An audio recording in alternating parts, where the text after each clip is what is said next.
लाड़काणे में मुबैना मुक़ाबले में मारिजी वियल एहलकार जे खून सां इंसाफ़ लाइ वारसनि पारां एहतजाजी मुज़ाहिरो कयो वियो आहे। ॻोठ वॾा महल में मुबैना पुलिस मुक़ाबले में शहीद थियल ASI मुज़फ़र हुसैन खोसो ऐं पुलिस एहलकार नवाब अली जतोई जी खून सां इंसाफ़ लाइ वारसनि हाजी मुराद, हाजी अली गोहर ऐं ॿियनि SSP चौक वटि एहतजाजी मुज़ाहिरो करे धरणो हयो। उन मौक़े ते शहीद एहलकार जे वारसनि दाहींदे चयो त आकिल थाणे जी हद ॻोठ वॾा महल में 7 ॾींहं अॻु ॾोहारियुनि सां मुक़ाबले दौरान संदन प्यारा ASI मुज़फ़र हुसैन खोसो, एहलकार नवाब अली जतोई ऐं ॿिया शहीद थी विया हुआ।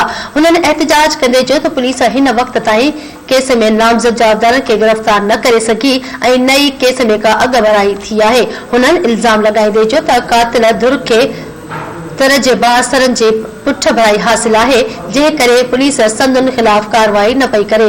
हुननि IG सिंध, DIG ऐं SSP लाड़काणो खे अपील कई आहे त कातिलनि खे गिरफ़्तार करे शहीदनि जे खून सां इंसाफ़ कयो वञे। ॿी सूरत में एहतजाज जो जारी रहंदो।